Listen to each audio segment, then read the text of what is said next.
I'm buckled in row 2 when the panel chimes and the cabin tilts a breath. Pressurization hiss, fan whine, a soft electronic ding. My father's brass coin is hot under my thumb. "You're not a pilot," my brother laughs. Loud enough for the aisle to hear, phone already up like a witness. Heat climbs my throat and steadies. The coin's ridged edge bites my skin. If I'm nothing, we fall. If I'm what I know I am, we land. The air tastes like coffee that sat too long on a hot plate. Sunlight slants across the aisle in pale stripes. Dust hangs in it like glitter that forgot how to be pretty. The seatbelt buckle presses into my hip. A baby 2 rows back is in that thin quiet before a cry. I breathe through my nose, slow, the way Dad taught me before he let me touch a control yoke. I keep the coin flat to my palm so I don't grind it into my skin. My brother angles his phone to catch my face and the row behind me. He wants audience, not truth. He's all laugh right now, throat open, a little cruel. "You took a class once," he says. Just for me, just loud enough that the man in the aisle seat turns his head. "Google University." I look at the wing and read the day there instead of on his face. Haze at altitude. Sun a pale coin with a bitten edge. Gentle chop running under the smooth-like knuckles under silk. The engine note is steady. I let the numbers in my head hum under the noise, the trim of them. Pitch, power, airspeed, hold what works. It's not a spell, it's a checklist. The seatbelt sign gives one neat beep. A flight attendant, young, hair in a tidy twist, touches the galley latch and scans the cabin with a face that says nothing is wrong and everything is being watched. I nod a little. She doesn't know what she's seeing in me. Not yet. I catch the smear of grease at my brother's thumbnail when he lifts his phone higher. It's a crescent, dark, not from luggage. My eyes drop to his cuff. A torn red sticker clings to the fiber like a scab. Security seal red. Not from carry-ons. Not today. I feel the coin heat again just from seeing it. "Get your selfie," I say. Quiet. The words come out even. "Then sit down." He grins because he thinks that's a win. "Relax." Influencing. He drags the word like it's a rank. "You're in row 2, babe, not a cockpit." I think of 10 minutes ago on the ramp when he wandered for a shot, knees in a half kneel by the nose, like he was framing the plane against the hangar. The way his sleeve snagged the lip of a panel. The way a ramp worker shouted from a fuel truck, and he popped up like a kid who got caught but never learned why. I thought it then. I think it harder now. The cabin air is a dry kiss inside my ears. I swallow to clear it and listen for the right-wrong sound. There, just there, the faintest warble under the constant. Not an alarm, not yet, just a tone that isn't where it should be, like the orchestra tuning after the song started. My hands go cold and precise. I press the coin to the underside of my tray table and feel the metal cool the wood through the laminate. "See?" my brother says. He tips his phone toward the ceiling, toward the little nozzles that click and breathe and never make the news. She's clutching her lucky penny. "It's a coin," I say. "It's my father's." It doesn't need to be said out loud, but I say it because the way his mouth twitches when I say father is a tell. He is allergic to anything you can't perform. The flight attendant does another sweep. I catch her eye. "Can you tell the cockpit?" I say, low. "That row 2 hears a tone shift? It's probably nothing. I'd like to know they've got it on their panel." She tilts her head like a bird, reading me. "You fly?" she asks. Same volume, no judgment. "I did," I say. The past tense tastes like sand. Enough to know a checklist. Her mouth softens. "I'll check in." She moves forward against the gentle push of air, hand to seat tops, and the curtain whispers when she parts it. My brother leans over the armrest. "Tell them she watched a YouTube video," he says. Someone in the row behind us murmurs, "Man, stop." The softest sting, not for my defense, just for hush. I breathe. I take the smell of coffee and the faint sweet of whatever the galley hides, and I make myself count 2, then 4, then 6. The coin's edge prints a curve on my palm. In the overhead, a bottle rolls in a bin and makes a shy clink. The attendant returns with the practiced smile that floats over real information. "They see it," she says. "Everything is stable. We may have a minor instrument flag on the panel, but they're on it. Seatbelts for now." "Thank you," I say, and mean it. She's doing 2 jobs at once, facts and feeling. She moves on. My brother chuckles into his camera like he planted the joke. The torn red sticker on his cuff catches more light. Once you see it, you can't pretend you don't. I let the memory of Dad's voice fill the space between chimes. If you lose a sense, you replace it. If the screen lies, you go to the window and your hands. If your head lies, you go to the book. He would flick the coin at me, and I would snatch it out of the air because he made me good at that first.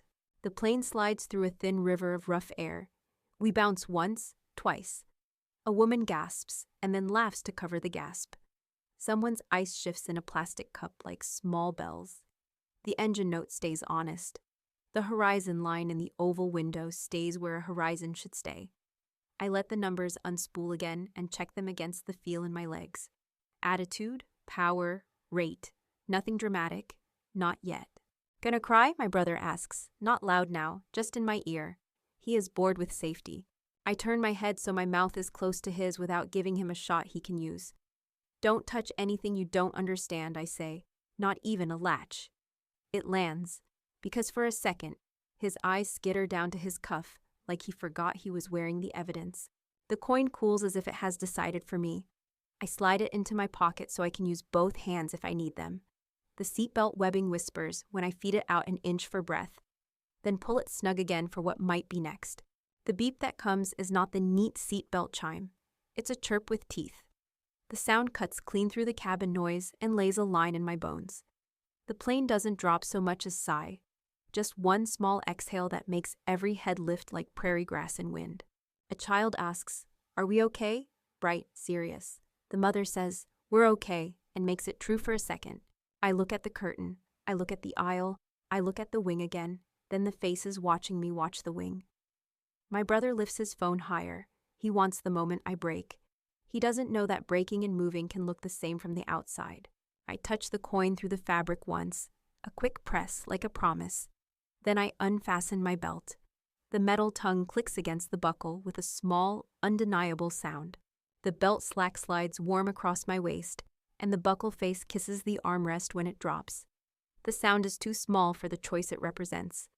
I keep my knees braced against the seat in front of me so I'm not a problem yet. Air moves overhead in a soft, clinical hiss. The coin sits in my pocket, hot as a warning. "Ma'am, seatbelt," the flight attendant says as she comes abreast, voice calm, hands light on the headrests. Train gentle. "We've got some light chop." "I'm here," I say, palms open. If they need a body who knows a checklist. It's not a claim, it's a tool I'm offering. She clocks the offer and the restraint and nods once, professional. We're on this airplane because Dad asked for water and wind, not marble. The inlet is a strip of pewter with white stitches where the tide breaks. He wanted those stitches under him last. My brother made it a production, chartered a King Air for the optics. His words, and called it his plane in a caption like that, changed the metal. He put the tail number on a shirt. He sat Mom by the window and told her which way to cry. On the ramp earlier, he broke away from us to get a shot of the nose against a hangar mural. The Jet A smell was sweet and metallic and everywhere. Wind pushed fuel fumes into the shape of our names. He dropped to a kneel like a proposal, camera under the lip of a panel. When he stood, his cuff wore a torn red security sticker, like a hangnail. His knuckles came up with a crescent of grease. He practiced the shrug of innocence for the lens, and then forgot to wash his hands. I said nothing and put the whole moment in my pocket with the coin. Inside, while we waited on the door to thunk shut and the rubber pressure seal to breathe, he leaned into my row with that bright little smile he uses on waiters he will not tip. "You just did ground school, right?" he said, and dragged the word just. "Self-study. Enough to know when to be quiet," I said. It didn't land. He doesn't keep those. The pilot's brief was clean and quick. Weather, haze on arrival. Reported crosswind 27 at 12 gusting 18. Vectors to ILS 27. Expect a longer rollout. No drama in his voice, just information. He smelled like coffee and hangar dust. I liked him immediately because he wasted no syllables. We pushed. The cabin door thunked home, a seal with a muffled kiss. The pressurization brushed my ears like a parent smoothing hair. He picked the seat behind me on purpose so I could feel his smirk like heat. He wants to sit directly in the shadow of my neck and call it light. He held his phone high and sideways like a television set. Now the air hums steady again. That faint undernote present, but not yet a sentence. The baby 2 rows back settles into a sigh. Plastic cups tap politely as the cart locks in. My brother leans close enough to breathe my air. "What are you doing?" he asks, delighted. "Hero arc?" "I'm listening," I say. "Try it." He flexes his wrist, and the torn red shows again. Once you've seen a broken seal, you never unsee it. The coin warms against my thigh, as if it wants my attention back. I lay my hand on the armrest to keep from reaching for it, like a talisman. The attendant stoops, voice steady for my row and the row behind me. "The cockpit is aware of a minor instrument flag," she says, the phrasing correct and true. "They're monitoring. We'll keep everyone seated while it clears." "Thank you," I say. "Sterile cockpit until 10,000, I add, soft. A courtesy to show I know the rule. I'll stay put. If they ask for help, I'm in row 2.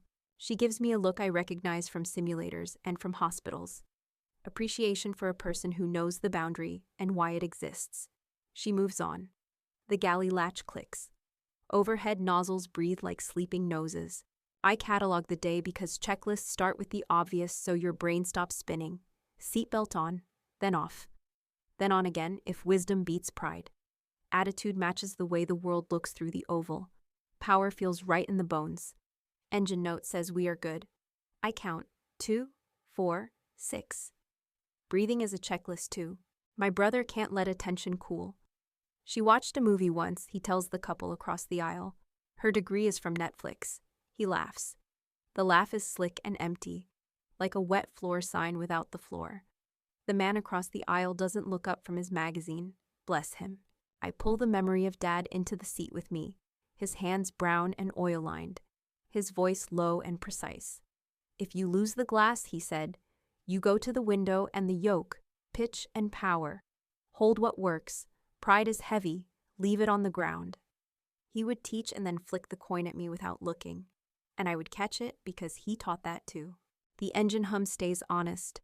I press the edge of the coin through fabric again, and the temperature tells me time has moved.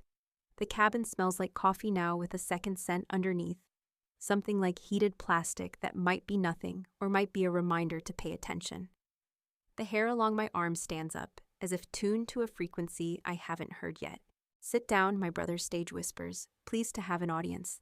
He taps my shoulder with one finger like I'm a dog. "Seatbelt sign." I look at the sign. It's steady. I look at his hand. Grease moon at the nail bed. Torn red clinging to wool. I think of the pilot's brief again, crosswind on arrival. The way a crosswind folds around you if you treat it like an argument instead of a conversation. I plan the conversation in the back of my mind. Phrases lined up like tools. Unreliable airspeed. Memory items. Pitch and power. Declare if needed. I don't want the words. I want the option to say them clean. The aircraft gives the smallest nod, then smooths. Passengers recalibrate in their seats like water after a bump.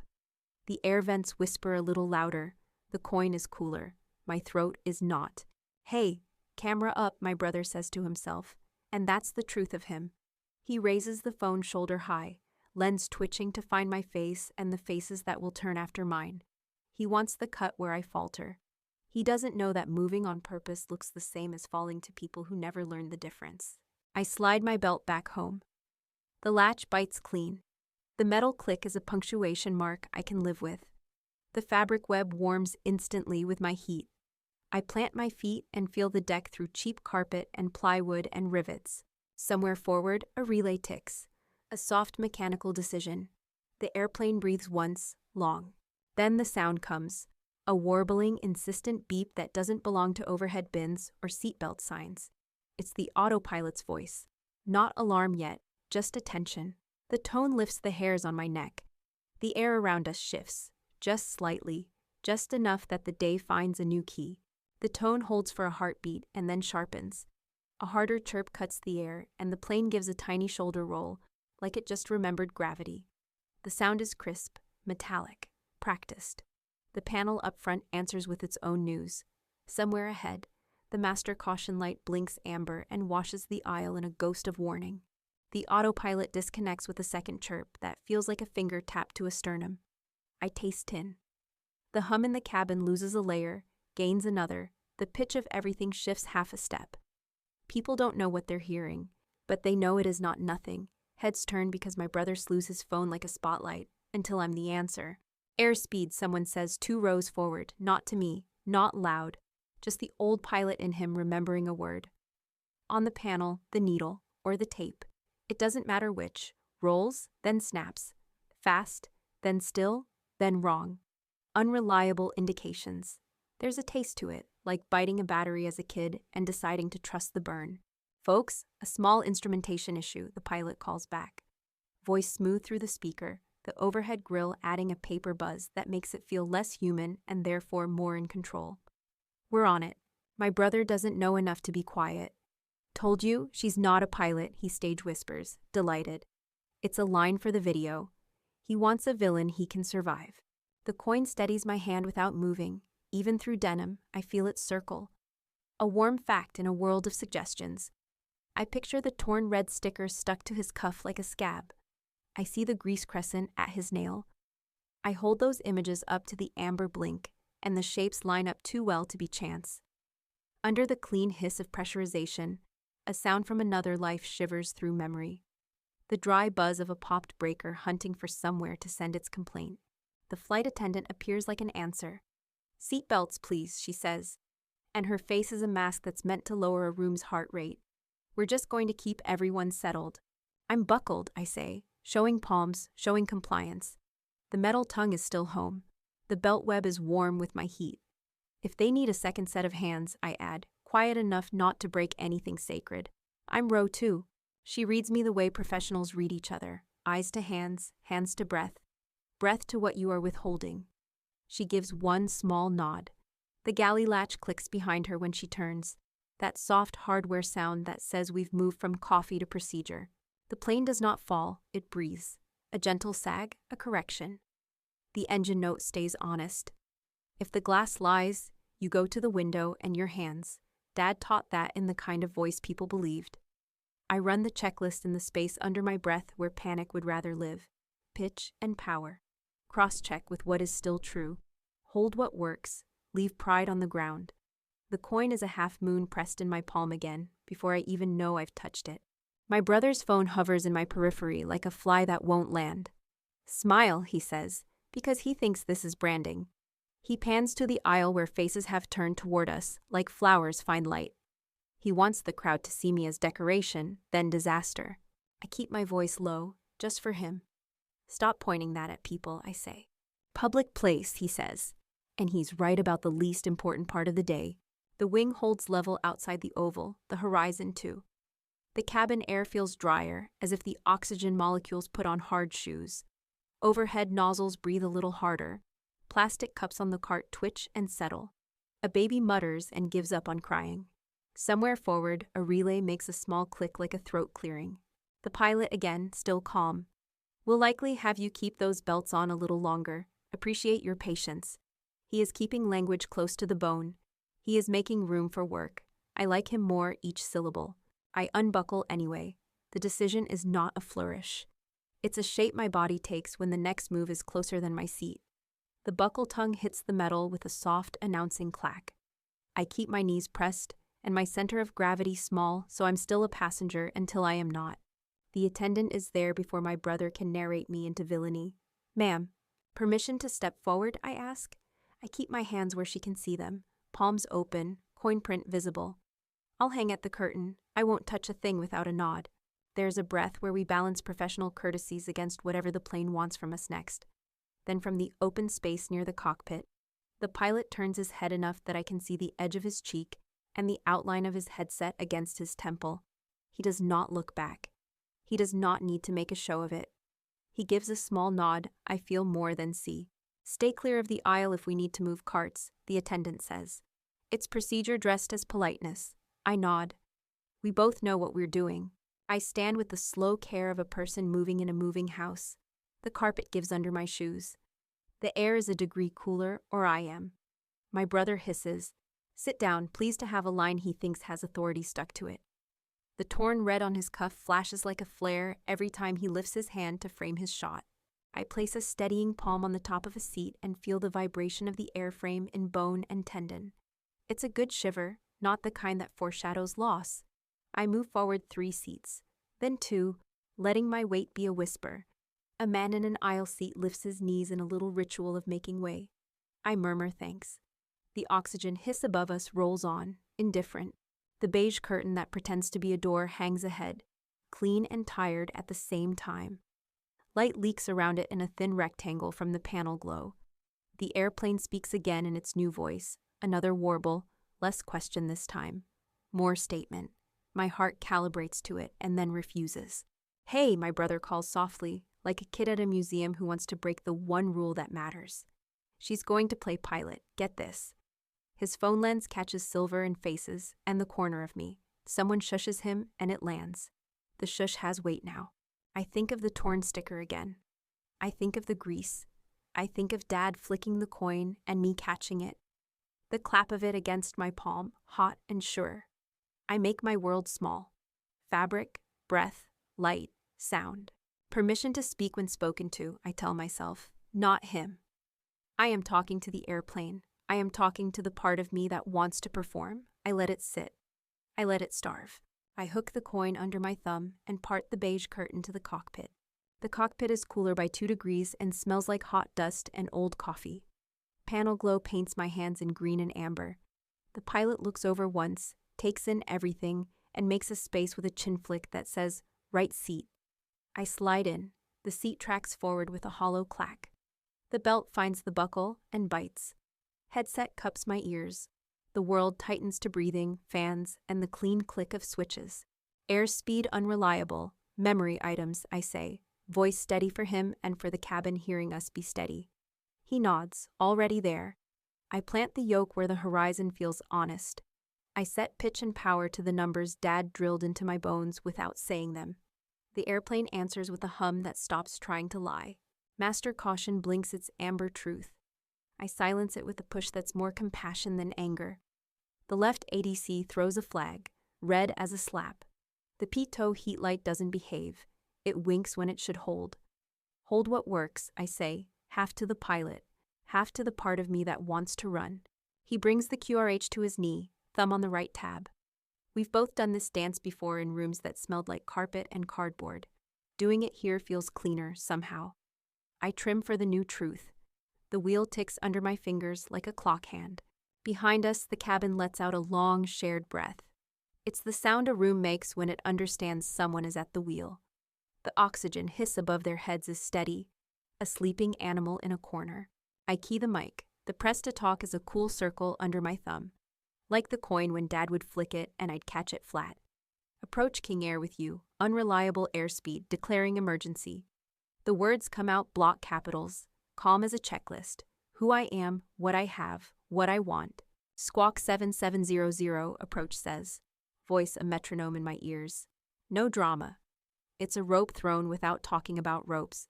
7700, I answer. My fingers roll the transponder to emergency. The knob clicks with a small, adult certainty. The code appears like a blessing. The panel's breath changes when we become a priority. Say souls and fuel, approach asks. Flat, efficient. 9 souls, the pilot says. Fuel 1 hour plus reserve. His tone is classroom calm. He is saving adjectives for later. Roger, you are radar contact. Maintain present altitude, approach says. The cadence is antiseptic in a way that soothes me all the way to the heels of my feet. I cross-check with what doesn't need faith. Attitude indicator steady, power set. Vertical speed where hands say it is. GPS ground speed a reasonable number for the day we're having. The standby instruments look smug with their little analog faces. I give them the respect they deserve. In the side window reflection, I catch my brother's phone hovering over my shoulder through the gap in the curtain. Lens black and patient. He's waiting for me to flinch. I let him film the back of a person doing the job. That's all he gets. The pilot reads the quick list, and I answer it with the machine. Autopilot off. Flight director off. Reversionary mode as needed. Cross-compare sources. Pitot heat cycle check. I put my palm near the panel and feel the whisper of ozone that means work is happening somewhere hidden. The coin presses a half moon into my thigh through fabric. Heat easing like it understands division of labor. Advise intentions, approach says. Request vectors to the ILS-27, I say. We'll keep it raw data. The phrase tastes like loyalty to the old gods. The airplane likes it too. The yoke goes lighter when I tell the truth. The pilot calls back to the cabin on intercom, tone trimmed to nothing extra. Folks, we've had a minor instrument failure. We're flying by the book.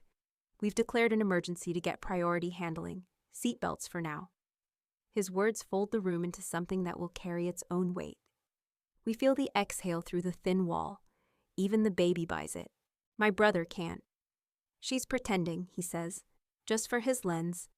He wants a villain. He only knows one. The torn red on his cuff is a flag that keeps waving in my mind where it matters. Check breaker panels, I say to the pilot, low. He already is. His hand hovers. He doesn't push anything back in. We are past that part of the story. He just reads the little white labels and nods once at something that confirms his quiet. We both file it for later. We have a runway to earn first.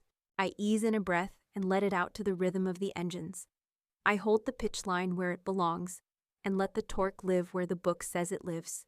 The wheel trim gives another tick-tick and the nose agrees. The cabin is a church now, plastic and fabric and hope. The vents breathe. The panel fans murmur. The audio panel clicks when I swap frequencies, and I love it for sounding exactly like itself. King Air, verify you are able to maintain altitude, approach says. Able, I say, and mean it because I can feel the air under us like a hand. Expect ILS 27, they say. Turn left heading 240. Descend and maintain 3000. Left 240, down to 3000, I read back. The pilot's hand is already on the altitude preselector, but we are not trusting any numbers that don't make sense in the window. We both know the difference between a suggestion and a fact. I start the descent with the smoothness you use when handing a sleeping child to another pair of arms. The smell of heated plastic leans a shade sweeter, then retreats. The ADC flag on the left stays red and righteous. The standby needles stay likable. I ride what works. I think of Dad saying, don't wrestle, negotiate. Behind us, seatbelt buckles click tighter in a little chorus. The sound lands on my spine like a vow. The coin warms again as if it heard the promise. Approach answers like a metronome. Turn left heading 240, expect vectors ILS 27. I roll us through the turn, left to 240, a smooth lean like offering a shoulder. The yoke has honest weight. It settles into my hands the way good tools find their owners. Haze thickens at this angle, a soft white sheet pulled tighter over a face. The sun is a bleached coin above milk. The coin in my pocket presses back, printing a circle I know I'll carry for hours. Descend and maintain 3000, approach says, steady as a pulse. Leaving 5 for 3, I read back. I ease power, let the nose nod, catch the rate with a thumb of trim. The trim wheel chatters under my fingertips. Tick, tick, tick, small teeth biting time. I feel the descent in the backs of my knees before the needle admits it. Attitude stays where the window says it should. The engine notes change pitch the way a conversation drops when it turns serious. The pilot runs the checklist by memory, cool and quiet. His finger and underline on each item. I fly and talk. He dials and watches. No ego, no extra. We become a machine made of two people. The cockpit smells like hot dust and coffee that's given up. Unreliable airspeed means we live on basics. Pitch and torque. GPS ground speed as a sanity check, not a god. Torque set, I say, rate 3 to 4 down. The altimeter unspools. The VSI holds what I ask. The standby needles keep their smug little grins. Behind the curtain, the cabin is a choir of small prayers and plastic clicks. Buckles cinch and recinch. A cup settles in a ring with a soft kiss. The oxygen hiss overhead keeps breathing like a sleeping animal. I feel the room listening to our silence more than our words. Turn left heading 210, approach says. Vectors for sequence. Left 210, I answer. The wheel moves an inch. The airplane agrees. Haze eats the horizon, so I fly the idea of a horizon. The attitude indicator's miniature airplane stays exactly where I keep it. Power stays honest. The coin warms again, a little pulse at my thigh that says, stay with what works. The pilot checks the pitot heat again. The indication winks when it should hold. Left ADC flag still red and righteous. He doesn't chase the lie. He notes it and lets it sit where it belongs. Evidence for later, not a fix for now. Checklist complete to the line, he says. Copy, I say. We'll keep it raw. The phrase calms my bones. Old school is not nostalgia here. It's the safest road through fog. A weather voice murmurs on the second radio. Winds 270 at 12, gusts 18, visibility 2, ceiling 800, ILS 27 in use. Crosswind will get a say on short final. I file the facts in a line I can carry in my mouth if I need to. Approach, request lower when able, the pilot adds. Descend and maintain 3000, approach repeats, unbothered. Expect localizer intercept outside Petty. 3000, I confirm. I picture the fix, the slice of sky where Needle will wake. The localizer is a thought in the radio for now, not a line I can hold in my hand. I hold what I can. Footsteps in the cabin. The curtain shifts a finger's width. In the reflection on the side window, my brother's phone hovers. Lens black, hungry. He's waiting for a flinch he can edit into failure. If she prangs it, he says to someone who didn't ask, I told you so. Sir, the flight attendant hisses, barely sound, all steel. The word shush lands. Good. King Air, reduce speed as practical, approach says. As practical, I echo, dry because the airplane and I share a joke. I bring the power back a hair, watch ground speed fall to a number that makes sense for where we are and what we want without trusting the lie on the main airspeed. The airplane settles deeper into my hands. I add a breath of trim. The wheel gives me another soft tick of affirmation. Flaps, the pilot asks. Not because he doesn't know, but because we are two people braiding one brain. Approach flaps on schedule by feel, I say, on my call. With suspect airspeed, we will use the ritual that isn't numbers. Attitude, power, sync, and the book's torque. He nods. We leave them up for now, clean through the intercept. The panel fans whisper. The audio panel clicks when I swap to the next approach sector. The click drops straight into my shoulder blades and dissolves something tight. King Air, you're 5 from the localizer. Turn right heading 230. Maintain 3000 until established. Cleared ILS 27. Right 230. Maintain 3000 until established. Cleared ILS 27, I read back. Clearances are little doors. This one swings open on smooth hinges. I feel the frame of it as I step through. Nav set, the pilot says. Course 270 inbound, identified. Approach mode armed, but we'll fly it by hand, I say.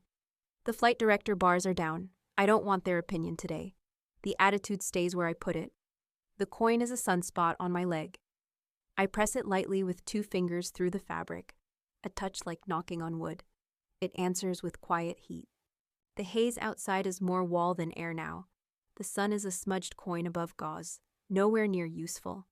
The windshield wears a film of brightness that makes everything beyond it feel like rumor. I let instruments I trust be my eyes and use the side window to keep a sense of the world's tilt. 2 miles to intercept, the pilot says, voice clean. Roger, I say. I clean up the descent. Rate eases. Power breathes back in. The yoke carries the weight of intention and nothing else. From the cabin, 1 click of a buckle, then stillness. People can smell arrival even through weather.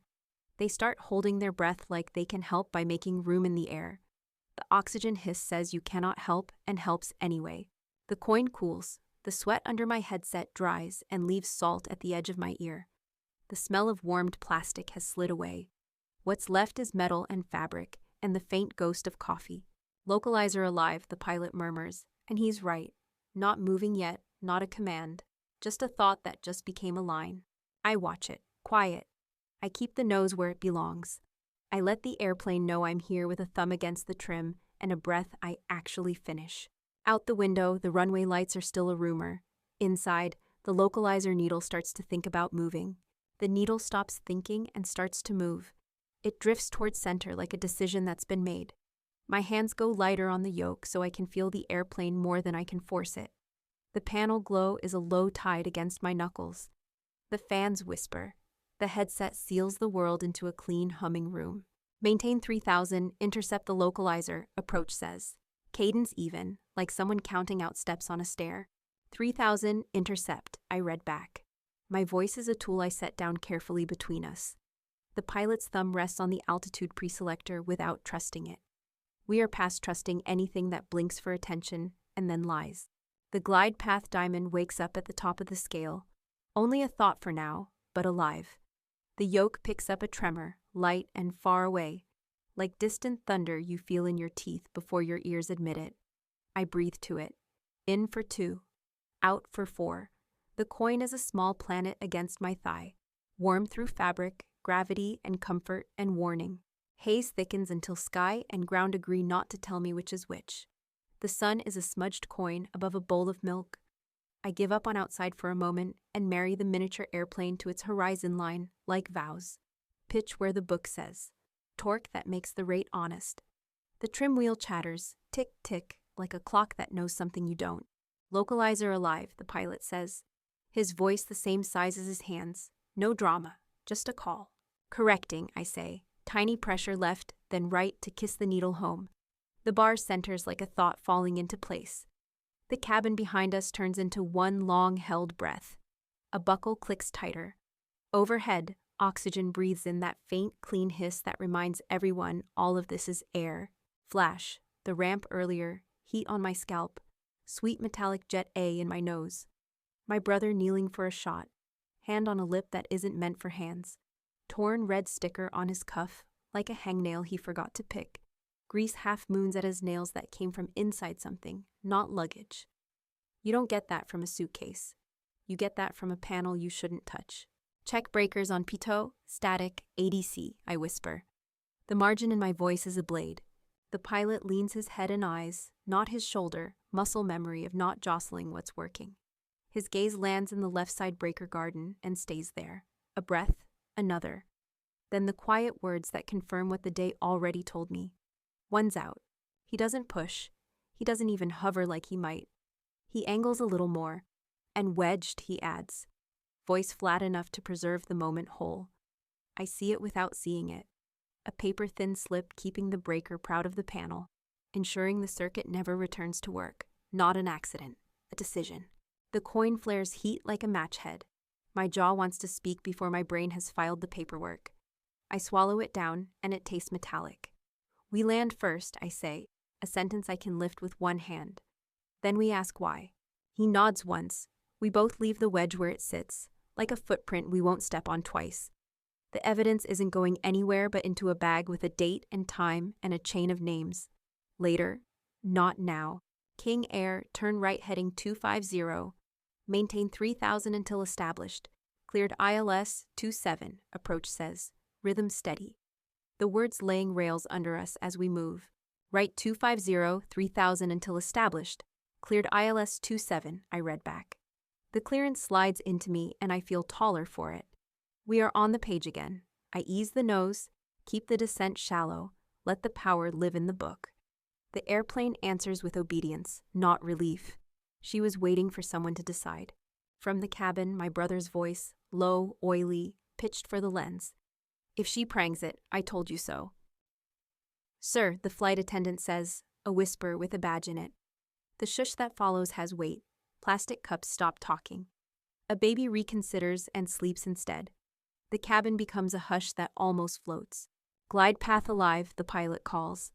The diamond begins its slow slide toward center. I start a patient descent, numbers in my hands and legs, not my eyes. I feel the sink before the needle admits it.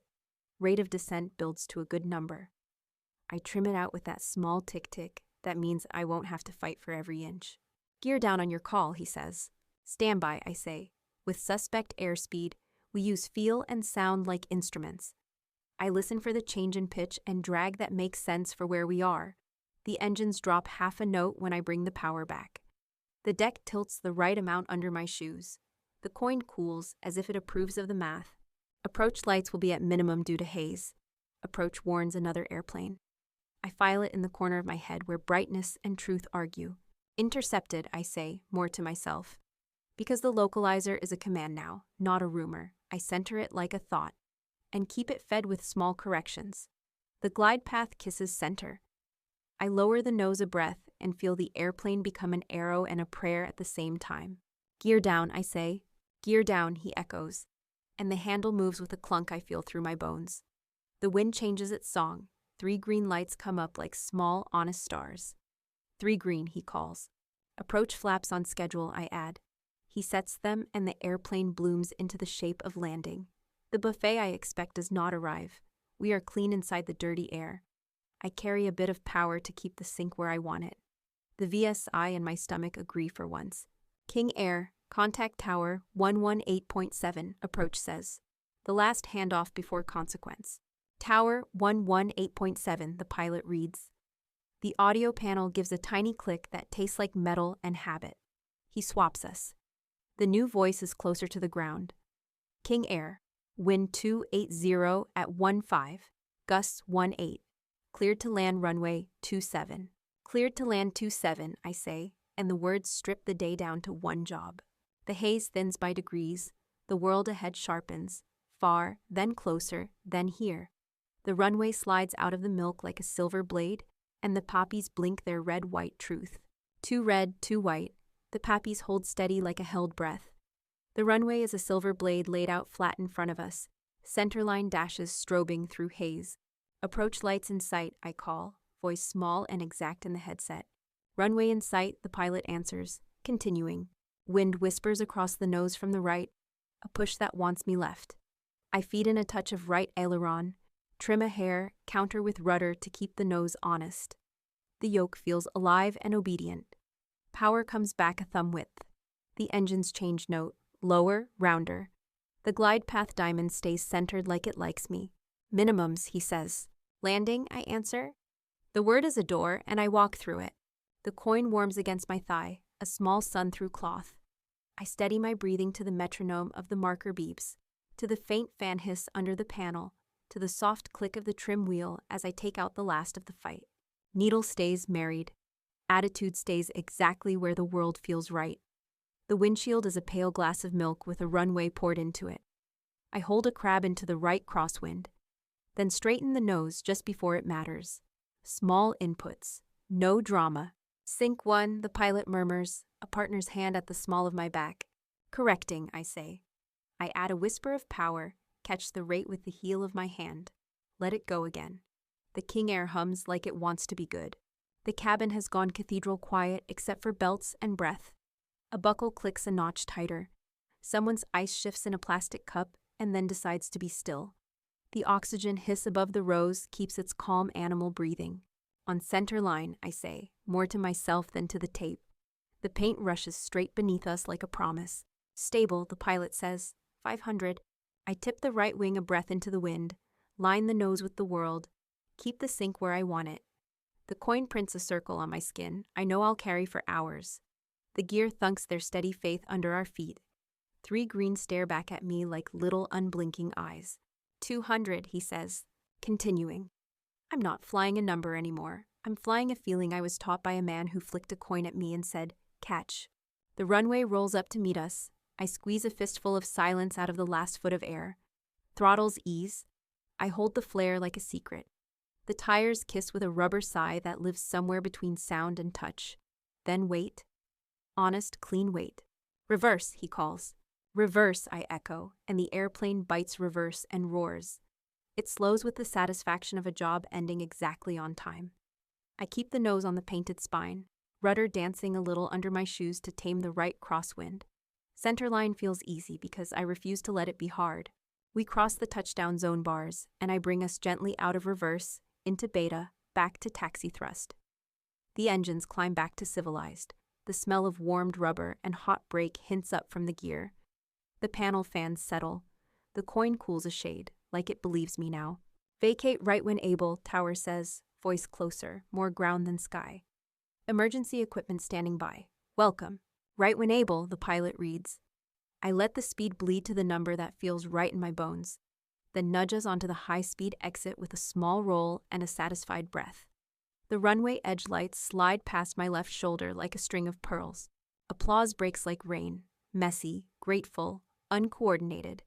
It patters from row to row until it becomes one sound. I don't turn. The reflection in the side window is enough. Faces damp with relief, hands still together, a woman pressing her forehead to a window oval for no reason except she can. In that same reflection, my brother's face falls not from relief, but from loss. His story died on final. The phone lowers because the ending he wanted isn't here. After landing checklist, the pilot says, kindness folded into work. Flaps up, I say. Yaw damp on, condition levers low, trim set for taxi. Switch clicks are small, bright answers. Squawk stays 7700 until parked. Agreed, he says. He keys the mic. Tower, King Air clear of 27, request taxi to the FBO, emergency handled. King Air, contact ground point 7, Tower replies. Good job. Ground, King Air on Kilo, request taxi to the FBO, the pilot says, after the little click that moves us to a new voice. King Air taxi via Kilo and Alpha. Remain this frequency. Ops and police will meet you at the ramp, ground answers. Cadence professional, unruffled. Authority without heat is the most comforting sound in the world. I breathe. The breath is bigger than I thought I had room for. The coin is cooler now, almost room temperature, just metal again. I taxi slow, respectful, as if the asphalt is a church floor. The nose wheel answers with small rubber conversations at each painted line. We pass the hold short line, and the runway stretches empty behind us. A lone gull floats above the infield because gulls don't care about emergencies. The haze over the field has thinned to a wash of light. Hangars sit like folded hands in a row. From the cabin, the baby laughs once and then hiccups, as if it forgot which one belonged to which feeling. Someone sobs the quiet way, relief finding its last exit. Belts unclick in false starts, and then lock again when the attendant raises a palm. Stay seated, she says, voice warm steel. We're almost there. Left to Alpha, ground prompts, as if we might forget. We don't. I turn and the sunlight shifts across the panel. A slow river of gold sliding over gauges and labels. The airplane hums contentment. On taxi, I feel my fingers stop trembling finally. The adrenaline leaves like a tide, slow enough to make me grateful. The pilot keeps his voice low, meant only for us. You just saved us time and money and face.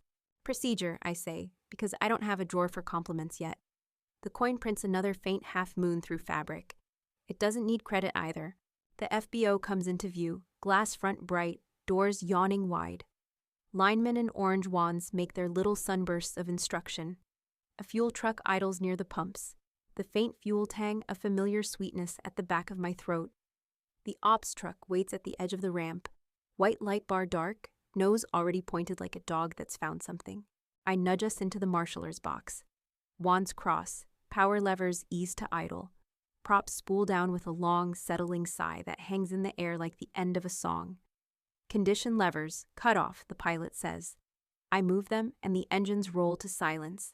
The cabin's long breath becomes the only wind. In the windshield, motion. 2 airport police cruisers roll into place, blue bars cooler than the sky. They nose toward our stairs and take a set.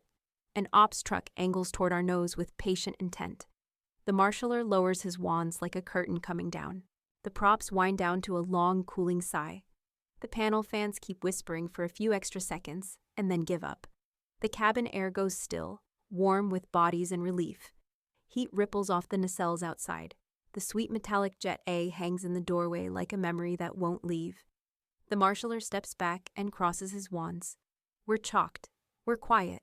Seatbelts stay on until we say, the pilot tells the cabin, voice soft, firm.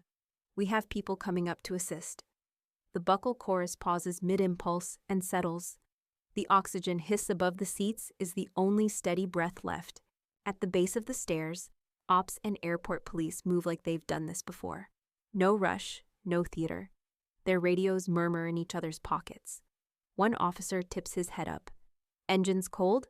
Props stopped, condition levers, cut off, the pilot answers. You're clear. Copy. The officer touches the rail with 2 fingers as if it has a pulse. We'll come aboard. Keep hands visible. My brother lifts his phone like it's a badge.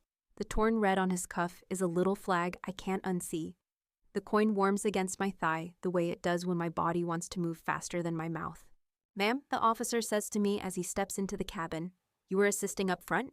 I flew pitch and power, I say. Unreliable airspeed. Declared emergency. No injuries. My voice comes out like a checklist because it still needs to be one. He nods once. We're going to secure a few things before anyone deplanes. He looks to the pilot. You mentioned a breaker discrepancy? Left ADC flagged, the pilot says. Did not reset in flight. I observed a breaker out, did not touch. There appeared to be interference. Show me, the officer says. He is not interested in adjectives. We keep the cabin seated. I keep my shoulders narrow and slide back into the right seat. The cockpit feels 2 degrees cooler even with everything dead. The panel glow is gone. Labels become small black sermons on gray plastic. The coin presses a damp circle through cloth. My headset leaves a salt ring where it was. The pilot removes a small side cover near his left knee with a quarter turn and a hollow click. He doesn't use bare fingers. He's handed a pair of nitrile gloves from Ops and pulls them on with a little snap. The officer films with his tablet from over the threshold, framing hands, not faces. There it is. One breaker sits proud when all the others sit home, and jammed between its face and the panel edge is a folded paper slip, wedged tight to keep the breaker from seating. The slip is a receipt. Fresh grease has printed a half moon along the fold, like a signature in oil. On the back, ghosted in reverse from the thermal ink, is the faint circle of a logo I know from too many forced brunches at a certain cafe with my brother's name on the menu. Ops doesn't breathe. The officer does. Nobody touch, he says, calm as a clock. We'll bag it as found.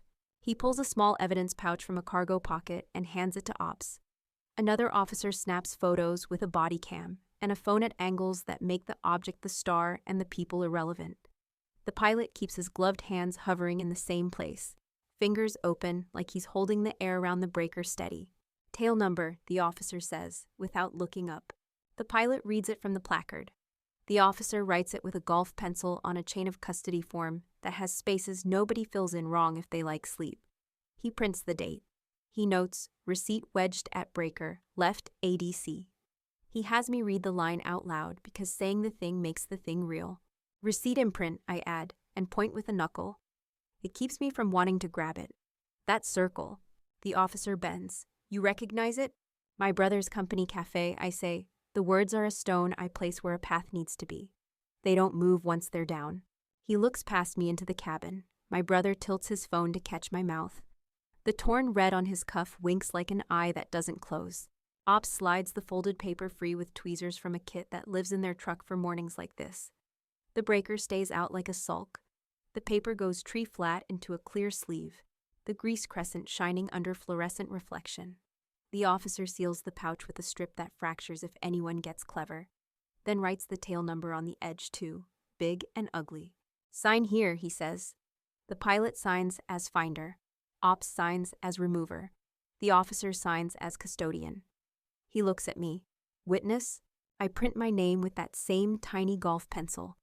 The coin warms again, a small pulse in my leg that says, "You are not imagining this."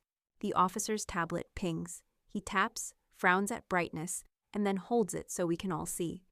Ramp camera, timestamp 30 minutes before push. A figure kneels by the avionics bay with an expensive smile and a better haircut. Sleeve catches a red security seal. It tears with a little paper mouth and clings to the cuff, exactly where it's clinging now. His hand disappears into a place it doesn't belong. He looks straight into the lens like he owns the light. My brother as he chooses to be seen. Pause, the officer says, and the still frame locks. He slips a finger under the tablet and points with the other hand to the torn seal on the cuff. Cereals? Ops checks the fragments on the bay. Then the piece stuck to my brother's sleeve now, left like it's fashion. The numbers match. The ops guy photographs both. The officer breathes out through his nose and gives the tiniest nod that moves the day from suspicion to fact. We'll need statements, he says, still neutral. He lifts his radio to his shoulder. The speaker crackles like a paper bag. Dispatch. Confirm FAA duty inspector en route. Inspector is 2 minutes out, the radio says. Advise secure cockpit. Hold passengers until cleared. The flight attendant manages the cabin like a conductor, palms down, voice warm steel. You will deplane row by row after police clear us. Please keep your seats. Seatbelt buckles lock again with a polite, defeated chorus. A baby blows a tired bubble and then sleeps. The FAA duty inspector arrives with a clipboard and a voice like paperwork making themselves. Who is P. Ike? He asks. The pilot raises a hand. Who declared? He looks at me. His pen hovers. I give him the short truth. Unreliable airspeed indications. Declared for priority handling. Vectors for ILS. Hand-flown approach. Safe landing. He checks boxes that have never comforted anyone, but always protect them later. Show me the anomaly, he says. The officer holds up the evidence pouch without letting it touch another surface. The inspector leans in, reads the grease half-moon like it's handwriting. Receipt wedge, he says, as if saying it out loud pins it to the page. Tampering with the safe operation of an aircraft is a federal offense. He doesn't raise his voice. He doesn't need to. My mother is crying softly into a tissue she made out of a napkin. The marshaller is at parade rest, with his wands down like flags at half-mast. Ops writes times on a whiteboard that he pulled from the back of the truck. Shut down, police on board, evidence bagged. The world has a heartbeat again, and it's made of clocks. The inspector taps his pen against the clipboard once. We will take statements in the FBO conference room, he says. Phones away for now. He looks straight at my brother when he says it. Behind me, my brother laughs too loud and says, "You can't prove intent." He laughs like he's on stage. The sound dies when it hits the glass of the FBO and slides down. Heat wobbles over the tarmac. The faint fuel tang hangs in the air. Radios crackle in the pockets of uniforms. Police step in like bookends, one at my shoulder, one at his. Separate, the officer says, and taps 2 fingers. We drift into position the way magnets do, repelled and held. Passengers line the stairs, phones up, their relief turning back into silence. The baby is quiet, like even babies understand a room that has changed its mind. My palm finds the coin through fabric. It's warm, steady, my body wants to talk. The coin tells it to stand by. The FAA inspector holds up the plastic sleeve with the folded receipt inside. Grease crescent shines under the fluorescent wash from the hanger. This is what we found wedged at a breaker, he says. He doesn't look at my brother. He looks at everyone else, making us the jury we already are. An officer angles his tablet so the sun doesn't wash it out. Ramp camera, he says. He taps. Timestamp reads 30 minutes before push. The video plays. A man kneels at the avionics bay. Sleeve catches a red security sticker and tears it. His fingers disappear where fingers don't belong. He looks right into the lens like he owns the light. Freeze. The officer pinches to zoom. The torn red clings to the cuff exactly where it clings now. He reads off the burned-in details at the bottom of the frame, voice flat. Make, model, tail number. He speaks the numbers like coordinates, landing them in our ears where we can't lose them. Another ops tech, gloved, steps up to my brother like you'd approach a wild animal with a burr in its fur. Hold still, he says, polite. He lifts the cuff with 2 fingers. The torn red sticker is there, half a serial showing. He photographs it. He photographs the matching serial on the panel seal in the bay we just opened. He reads them both out loud. They match. He reads them again. They still match. The pilot signs the chain of custody form on the hood of the ops truck. The paper is thick, the spaces small. He prints the time we found the wedge. Ops signs. The officer signs. The inspector prints his name like a verdict. I slide my ramp photo into their circle, my brother kneeling for his shot. And I say, this was earlier because truth needs an address. The officer copies the file name, the time, takes my phone and airdrops with a practiced thumb. He hands it back like a borrowed tool. My brother's watch gives a tiny ping. He flinches. The screen lights, a preview bubble that's too helpful. King Air Panel Breaker Map, it says, and the timestamp is an hour before boarding. He swings his arm down as if that could put light back in a bulb. Phone, please, the officer says, not loud, a sentence that already happened. That's private, my brother says smooth. And you can't consent or warrant, the inspector says, still not raising his voice. He gestures to the tablet. But your notifications are showing up in public, sir. My brother hesitates for a heartbeat too long. The silence around him hardens. He tries a smile. It looks like a sticker put on crooked. It was a prank, he says, and puts both hands out like he's offering the idea to the sun. Content. Harmless. Nobody laughs. The airport seems to lean in. Tampering with an aircraft system is not a prank, the inspector says. He turns the plastic sleeve in the light so the grease half-moon winks back at us. It is a federal offense. The officer writes while he talks. Read me your full name, he says to my brother. He reads it. He spells it. The officer's pencil does the slow, patient work of making things permanent. Mom is 3 steps up, crushing a napkin in both hands. Her face is wet and neat. Tell them you're sorry, she says, as if apology is a trapdoor we can all fall through to a lower floor where none of this happened. He looks at her and then at his lens. The lens isn't on. He lifts it anyway. Habit. The officer keeps going, unbothered by performance. He reads the tail number again, this time from the tablet freeze frame. He reads the cafe name off the faint thermal imprint on the back of the receipt. He rotates the sleeve and the logo ghost floats into view. Circle, coffee cup, my brother's company cafe. Ops murmurs, phones lower. Proof loves a simple shape. Receipt timestamp, the officer says, and taps the top edge. He lists the digits. Boarding window, he looks up. They match. The pilot folds his arms without hiding his hands. His voice is soft, like it's tired of being good. We don't reset popped breakers in flight for a reason, he says. They speak. We listen. My brother aims for joke because jokes worked before. If she pranged it, I told you so, he says. To no one. The words die on concrete.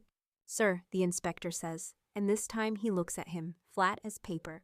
Turn around. He scoffs. Seriously? He drags it out into 3 syllables. Turn around, the inspector repeats. And there's the smallest hinge of mercy in it, like he would prefer not to see his face for the next part. My brother takes a step back like he might run, and then remembers the geometry.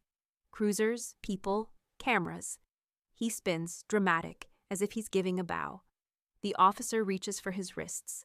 The metal meets metal with a small, adult click. Not loud. Final. Phones go up again and then drift down. The sound of cuffs is quieter than clapping, but it lands better. Somewhere behind me, a passenger exhales. And it sounds like an entire day leaving one body. Sir, you are being detained for interfering with the safe operation of an aircraft, the officer says. He gives the words their shape with care. You have the right. I have followers, my brother says, flailing for a ladder only he can see. To remain silent, the officer continues, as if that were the point all along. His partner notes the time. Ops notes the time. The inspector notes the time. Clocks make a circle around him and close it. The flight attendant shepherds the cabin down the stairs in quiet lines. She touches shoulders and steadies elbows like this is weather too. A woman in a blue jacket pauses across from us and says to no one, "Thank you," so softly that it barely leaves her mouth. The pilot nods. I keep my hands visible and still. The officer holds up the evidence pouch again, now sealed with a strip that will fracture if anyone gets clever. He reads the tail number written on the edge. He reads the initials on the seal. He hands it to the inspector like passing a lit candle. The exchange is slow, deliberate. Custody moves like a chess piece, square by square. I watch it travel from glove to plastic to clipboard and back to glove. My body finally believes we're going to make it all the way to consequences. The inspector flips to a new page, checks a box, then another. We'll conclude statements in the conference room, he says. Then we'll release passengers. He looks at me. You'll both be documented as flight crew for this portion. It isn't praise. It's a line filled in with ink that won't lift. A gull walks past like a tourist and pecks at a dark spot on the concrete. The wind shifts. The coin in my palm cools all at once, like metal forgot it was a sun and remembered it was a fact. They turn my brother toward the cruisers. He lifts his chin like there's a camera in the sky he can wink at. The cuffs flash, a small blink of steel in daylight. He says, "Call my lawyer," to no one who has that job. As they lead him across the tarmac, the coin cools in my palm like something finally done. They take him toward the cruisers, and the tarmac heat folds back over the day. The coin cools in my palm like it finally remembered it is only metal. A door opens to air conditioning and fluorescent quiet. The smell hits first. Coffee gone bitter, carpet dust, cold air that tastes like paper. The conference room is glass on 2 sides and a whiteboard on one. A printer clicks and then settles. The FAA inspector sits at the end with a clipboard and a pen that makes tidy sounds. "We'll start with you," he says, and the pilot squeezes my shoulder once. Professional, quick, before he takes the chair to my left. I give the short truth in the order it happened. Unreliable airspeed. Memory items, declared emergency. Vectors to ILS 27. Hand flown. Landed without further incident. His pen moves like a machine. He asks about pitch and power. I give him numbers. He checks a box. He asks if we reset any breakers. Negative. Another box. The coin presses a half moon into my skin, and I don't rub it away. On the table, the clear evidence pouch rests with its seal facing up. The folded receipt looks small now, less threat than letter. The grease crescent shines under the room lights. The serial on the tape splits the bag like a spine. The inspector writes the tail number across the edge of the pouch with a marker, big and ugly. Then clicks the cap back on. The cap click is louder than it should be in a room where words start to matter more than volume. An airport cop steps in and reads off the charges like he's ordering parts. Interference with the safe operation of an aircraft. Tampering with an aircraft system. Both federal. He doesn't look at me when he says it. He looks at the paper and at the man who's now seated opposite. Hands cuffed in front of him with a strip of chain that keeps his wrist together like a thought he can't get rid of. People collect behind the glass wall as if the room itself is a screen. Passengers. A line guy still holding a wand. The woman in the blue jacket with her mouth set quiet. No applause now. Just the gravity of faces that saw a thing and are ready to see the rest. Mom texts a single line. Is this true? I take a photo of the bagged wedge where the marker ink still shines. Then the ramp still frame paused on my brother's eyes looking right into the lens. I send both without words. 3 dots lift, think, drop. The coin under my palm warms and cools with my pulse. The pilot signs the chain of custody form with a blocky signature that will read the same in 10 years. I initial below his, small, neat. The inspector dates and timestamps the line. The printer wakes and spits a copy with a dry chuff. Paper goes into a manila folder with a red fastener that snaps shut with a soft bit of plastic bite. Custody is boring on purpose. That's the kindness of it. My brother tries out a voice that used to work on waiters. This is a misunderstanding, he says. It was content, harmless. The inspector doesn't look up. Harmless would be not touching the airplane, he says. He makes another neat X in a box. An officer reads him his rights a second time because rooms like this believe in repetition. The words stack in the air and become heavier. Through the glass, I can see the passengers being released row by row. The flight attendant walks them to the door like a shepherd. One palm up, one on a shoulder now and then. A man in a ball cap stops by the glass and mouths thank you. I nod. He taps his chest once and goes. Phones start to vibrate. The world outside this glass wants to make sense of the noise. A desk agent pokes her head in. We're getting calls, she says, eyes wide, but voice professional. Someone uploaded the ATC audio. You can hear the emergency code and the calm. People are saying, she gestures, meaning good things that feel like salt when you've held your breath too long. It's procedure, I say, and the pilot nods. That's the whole point. My brother slumps, then remembers slumping is a pose and sits up straight. I need my lawyer, he says to the ceiling. You'll have that opportunity, the cop answers. He stands. The cuffs lift with him, chain making a small metal bridle sound. We're transporting now. They take him past the glass wall where the passengers watch. No one claps. A woman looks away, like he's too bright to look at directly, and she might burn herself. He pulls his shoulders wider for a second. Instinct. Then lets them drop when he doesn't find a lens to drink from. The door closes behind them with a rubber seal that sounds like an airplane cabin kissing shut. We finish. The inspector tears off the top copy and hands it to the pilot. He hands me a card with a number and the kind of instructions that start with if and end with court. I tuck it into my pocket with the coin. It slides against the metal and makes a soft card-on-copper noise that feels like a receipt for the day.